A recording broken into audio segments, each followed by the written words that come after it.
ನಾವು ಹತ್ತಿದ್ರು ಏನು ಆಗಲ್ಲ ತಂತಿ. ನೋಡ್ತಾ ಇದ್ರಲ್ಲ ಸರ್ ಯಾವ ತರ ನಿಂತಿದ್ದೀನಿ ಅಂತ. ಈ ತರದಲ್ಲಿ ನಿಮ್ಗೆ ಯಾರಾದ್ರೂ ಕ್ವಾಲಿಟಿ ಇಷ್ಟು ಕಮ್ಮಿ ಬಜೆಟ್ ಅಲ್ಲಿ ಯಾರಾದ್ರೂ ವರ್ಕ್ ಮಾಡ್ಕೊಡ್ತಾರ ಸರ್? ನನ್ಗೊಂದ್ಸತಿ ಕಾಲ್ ಮಾಡಿ ಸರ್, ನೀವೇ ಹತ್ತಿ ನಿಂತ್ಕೊಂಡು ನೋಡ್ಬೇಕು. ಒಂದ್ 80 kg ಇದೀನಿ, ನಾನೇ ಹತ್ತಿದ್ರು ಕೆಳಗೆ ಬರಲಿಲ್ಲ. ಅದು ಒಂದು ಕಲ್ಲಿಂದ ಕಲ್ಗೆ 6 ಅಡಿಯಿಂದ 6 ಅಡಿಗೆ 730 ರೂಪಾಯಿ ಕೊಟ್ರೆ ಸಾಕು. ನಾನು ನುಗ್ಗಕ್ಕಾಗಲ್ಲ, ಚುಚ್ಚುತ್ತೆ. ನಾಳಕ್ ಬೆಳಗ್ಗೆ ತಂತಿ ಬಂದೈತೆ, 4 ಕಡೆನೂ ಶಾರ್ಪ್ನೆಸ್ ಇರುತ್ತೆ, 1 ಇಂಚ್ ಐತೆ. ಈ ವರ್ಕು ಎಷ್ಟು ಕಮ್ಮಿ ಮಾಡ್ಕೊಡ್ತಾ ಇದೀನಿ ಅಂದ್ರೆ ನಾನು ಉಯಿಸಕ್ಕೆ ಆಗಲ್ಲ. 7 ಅಡಿ ಕಲ್ ಬರುತ್ತೆ, 6 ಲೇಯರ್ ತಂತಿ ಬರುತ್ತೆ, ಟಾಟಾ ತಂತಿ 14x14, 2 ಅಡಿ ಡೀಪ್ ಹೊಡಿತೀನಿ.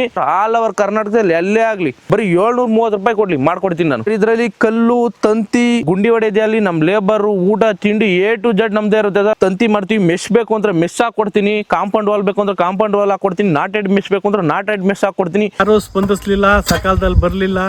ರೇಟ್ ಎಲ್ಲ ಜಾಸ್ತಿ ಹೇಳಿದ್ರು, 800, 900, 1000 ತನಕ ಹೇಳಿದ್ರು. 15 ಜನ ಲೇಬರ್ಗಳನ್ನ ಇಟ್ಕೊಂಡು ಕರೆಕ್ಟ್ ಆಗಿ ವ್ಯವಸ್ಥಿತವಾಗಿ ದಾರ ಹಿಡಿದು ಕಲ್ಲು ಕಂಬಗಳನ್ನ ಹಾಕಿದ್ರು. 730 ರೂಪಾಯಿ ಒಂದು ಕಂಬದಂತೆ ಅವರು ಫಿನಿಶಿಂಗ್ಗೆ ಟಾಟಾ ತಂತಿ ಹಾಕಿ ಕೊಡೋದಕ್ಕೆ ಒಪ್ಕೊಂಡಿದ್ದಾರೆ. 3 ದಿನದಲ್ಲಿ 3/4 ಭಾಗ ಕೆಲಸ ಮುಗಿಸಿದ್ದಾರೆ.